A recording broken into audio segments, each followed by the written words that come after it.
Assalamualaikum warahmatullahi wabarakatuh. Oke, di video kali ini saya akan menjelaskan sedikit tentang iklan berdasarkan tujuan dan iklan berdasarkan sifatnya dan kategori RTL dan BTL. Untuk mempersingkat waktu, kita langsung saja mulai videonya. Let's go! Sebelum memasuki ke tujuan periklanan, saya ingin membahas sedikit tentang pengenalan iklan. Nah, kita semua pasti tahu kalau kita ingin membuat sebuah iklan, pasti ingin dilihat menarik perhatian banyak orang pastinya kan. Seperti contoh kita mempunyai toko ataupun perusahaan yang dimana harus ada iklan supaya perusahaan atau toko ini tetap maju seperti iklan sepatu misalkan. Kita perlu namanya tuh bahasa untuk menarik perhatian orang. Seperti kata-kata iklannya itu harus semenarik mungkin. Kenapa? Karena kalau sekedar bahasa kaku dan menarik orang pun tidak akan tertarik melihat iklan kita ini. Kedua, informasi. Di sini sangat penting sekali informasi. Kenapa?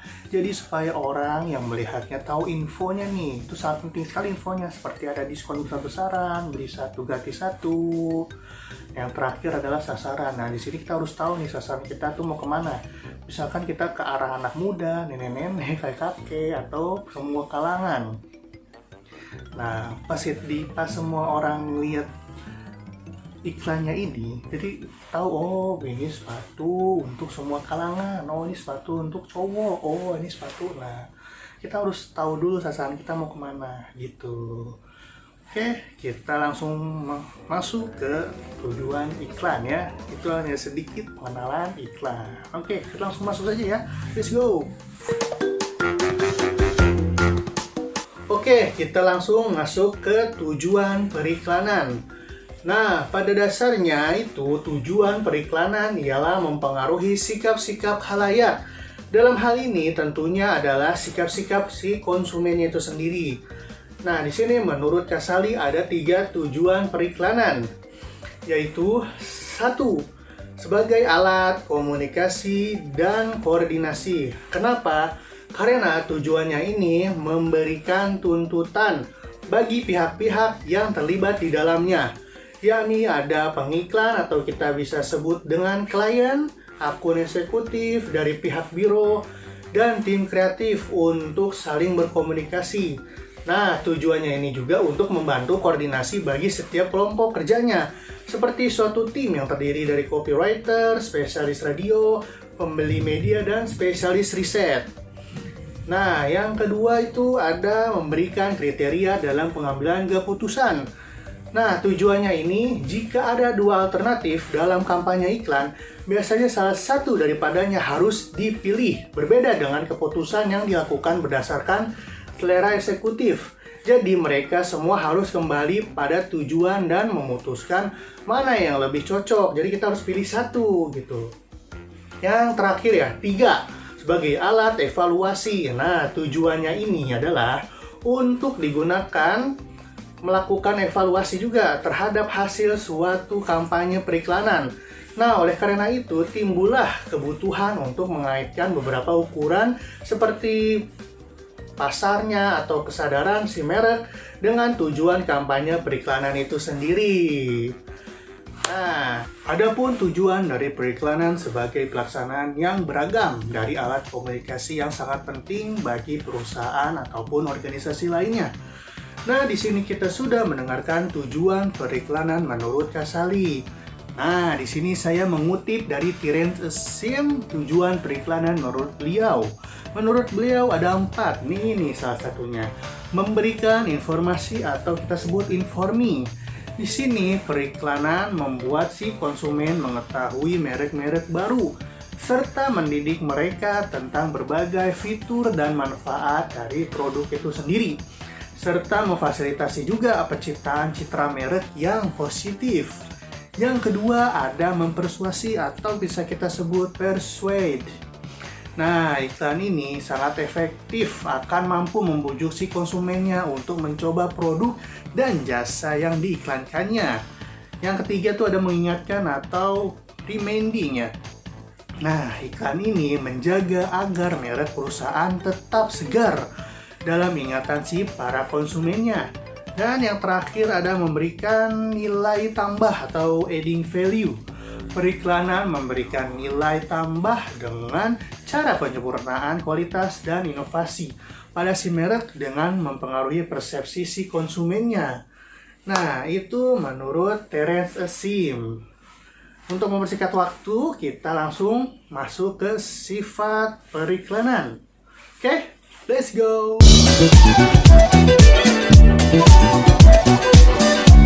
Oke, kita langsung masuk ke sifat-sifat periklanan. Nah, periklanan ini mempunyai sifat-sifatnya, seperti ada public presentation, yaitu iklan memungkinkan setiap orang menerima pesanan yang sama tentang produk yang diiklankannya. Yang kedua ada pervasiveness ya, yaitu pesan iklan yang sama dapat diulang kembali untuk menetapkan penerimaan informasi untuk si audiensnya. Yang ketiga ada amplified. Nah, yaitu iklan yang mampu mendramatisir perusahaan dan produknya melalui gambar dan suara untuk menggoyangkan si audiensnya. Jadi biar terbawa suasana. Yang terakhir, impersonality, yaitu bersifat memaksa audiens untuk memperhatikan dan menanggapi karena merupakan komunikasi yang menolong. Nah, itu ada sifat-sifat dari periklanan. Nah, selain itu juga, menurut Kotler dan Keller yang dialihbahasakan oleh Benjamin Molen, sifat iklan itu sebagai berikut. Ini menurut keduanya ya. 1. Daya sebar. Nah, iklan memungkinkan penjual mengulangi pesan berkali-kali. Iklan juga memungkinkan para pembeli menerima dan membandingkan pesan-pesan dari berbagai pesaingnya atau si produknya. Nah, iklan berskala besar menyatakan sesuatu yang positif tentang ukuran, kekuatan, dan keberhasilan si penjual tersebut. Yang kedua adalah daya ekspresi yang besar. Nah, ini yaitu iklan memberikan peluang untuk mendramatisir ya perusahaan tersebut dan produknya melalui penggunaan cetakan, suara, dan warna yang berseni. Terus yang ketiga tuh ada impersonalitas, yaitu pendengar tidak merasa wajib memerhatikan atau menanggapi iklan. Iklan adalah suatu monolog di hadapan dan dialog dengan pendengarnya. Nah, jadi seperti itu. Jadi perbedaannya hanya satu saja kan, kalau yang tadi saya bahas tadi itu ada 4. Nah, di sini menurut Kotler dan Keller itu ada 3. Nah, jadi seperti itu perbedaan dari menurut beliau dan menurut iklan yang secara umum.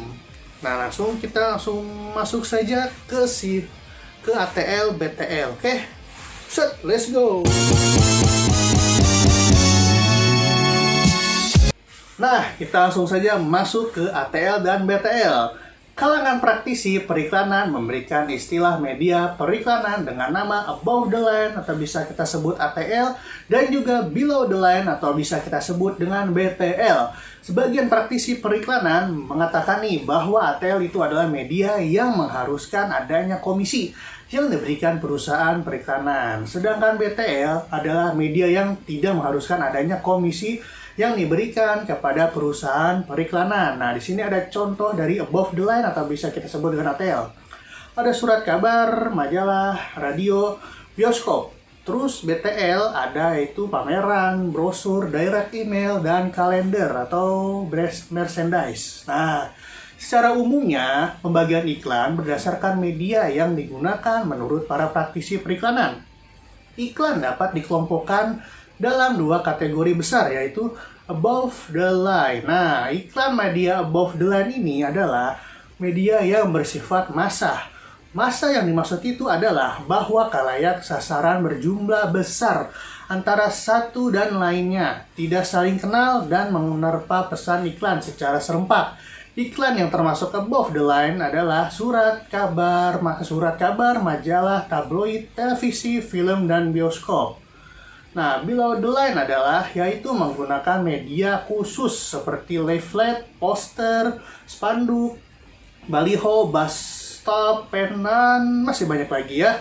Nah, itu adalah ATL dan BTL dari segi perbandingannya ya, sangat beda sekali ternyata. Nah, Di sini saya akan mengasih tahu kalian kelemahan dan kelebihannya dari ATL maupun BTL. Sebelumnya saya akan sedikit memberi tahu nih tentang ATL BTL ya, biar kita tahu lebih detail. Nah, nanti kalau saya ada yang kurang ataupun ada yang kelebihan apapun itu, kalian tinggal komen di bawah ya. Kita saling belajar juga. Oke? Kita langsung saja nih. Saya akan menyampaikan sedikit lagi nih ya. Nah, kita sudah menjelaskan ATL. Dan sekarang saya akan menambahkan atau menjelaskan lagi di bagian BTL-nya. Nah, dalam perkembangan iklan below the line, terdapat banyak perkembangannya nih guys. Karena pengiklan cenderung melakukan inovasi-inovasi yang baru untuk menemukan media alternatif sebagai tempat penyampaian pesan iklan.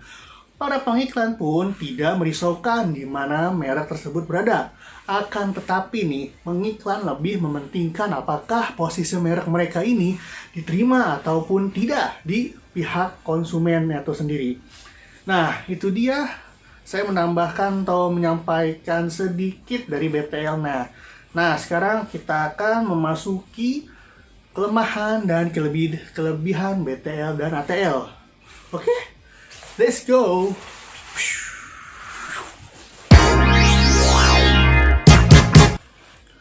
Ini ada beberapa kelemahan dari ATL. Ini yang saya tahu ya. Kalau ada yang kurang, kalian bisa komen di bawah ya. Kita saling belajar bersama-sama, oke? Nah, ini langsung kita mulai saja kelemahan dari ATL.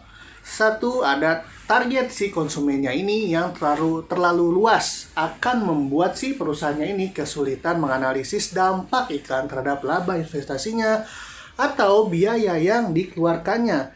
Dan yang kedua itu ada pengulangan iklan atau repetisi iklan, bisa berpotensi menimbulkan rasa bosan kepada konsumennya terhadap iklan yang ditayangkannya ini. Jadi selain kelemahan dari ATL, ATL pun juga mempunyai kelebihan nih. Ada satu nih ya, luasnya kalangan si konsumen ini yang dapat dijangkau serta memungkinkan adanya pengulangan iklan. Nah, ini sangat mendukung sekali untuk ATL karena untuk memperkenalkan suatu brand produk kepada masyarakat luas. Bahkan dengan adanya pengulangan iklan nih, maka perusahaan pun dapat benar-benar menanamkan jargonnya atau bahasa yang kita kenal seperti yel-yel ya. Begitu untuk ingat di mata masyarakat atau si konsumennya. Walaupun diulang terus, si iklannya ini pasti ada momen yang dimana si masyarakat atau si konsumennya ini pasti bosen. Misalkan gerobak semen atau gerobak tanah, dasku kuat, dasku gitu misalkan. Kita dengerin terus kok lama-lama bosen itu terus yang ada inovasi terbaru. Nah, mau nggak mau kita harus bikin yang baru terus baru bikin gitu. Jadi jangan itu terus walaupun diulang, tapi kita misalkan diulangnya tuh kita harus tahu nih kita harus ngulang berapa kali iklan ini biar nggak bosen si konsumennya gitu. Kalau terus-terusan diiklanin kan, wah ini Dasloop ini ya gerobak semen tanah ya gitu. Ya pasti bilang Dasloop kuat, pasti gitu karena bosen. Nah, pasti kadang suka begitu. Nah, mau nggak mau kita sebagai perusahaan harus bikin lagi ya jargon-jargon yang ataupun yel-yel yang baru ya. Walaupun ada yel-yel yang lama, nah ditambahkan lagi nih. Jadi orang-orang pas ngeliat, ya nih lah yang lama, ada yang baru nih. Nah, jadi si konsumen atau si yang ngelihatnya ini gak bosen juga. Nah, itu dia kelemahan ataupun kelebihan dari ATL. Sekarang saya akan menjelaskan kelebihan dan kekurangan BTL. Oke, hayo. Come on. Selain kelemahan dan kelebihan ATL, BTL pun mempunyai kelemahan dan kelebihannya juga nih guys. Nah, kita langsung saja ya memasuki kelebihannya BTL ya. Pasti yang kalian sudah tahu ya, pemasaran melalui BTL tuh diwajibkan perusahaan pastinya untuk memiliki definisi yang spesifikasi mengenai si calon pelanggannya ini. Sebagai target pemasaran, dengan adanya target yang spesifikasi pastinya maka kegiatan pemasaran akan lebih terarah atau tahu alurnya sehingga tepat sasaran.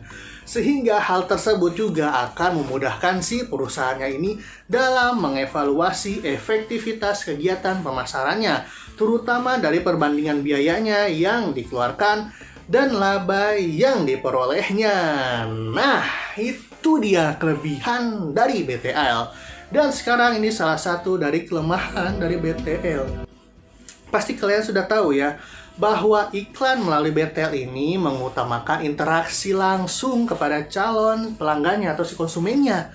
Salah satunya pasti melalui event nih. Sebenarnya hal ini merupakan pilihan yang baik dan tepat karena dapat membangun kesan positif bagi si calon pelanggannya ini. Akan tetapi kegiatan event yang terlalu kreatif juga justru seringkali mengaburkan nilai-nilai penting sehingga pemasaran menjadi tidak kreatif, malah jadi monoton. Dan itulah kelemahan dari BTL, teman-teman. Oke, untuk tidak berpanjang waktu ya, saya akhiri saja. Dan sebelumnya saya pamit. Saya minta maaf kalau ada yang kurang, kalian bisa menambahkannya di kolom komentar ya.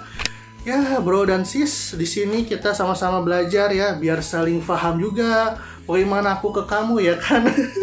Canda-canda. Oke, sekian dari saya. Semoga bermanfaat yang nonton. Dan saya Dera. Sampai jumpa di video selanjutnya. Matane. Bye-bye. Syuk.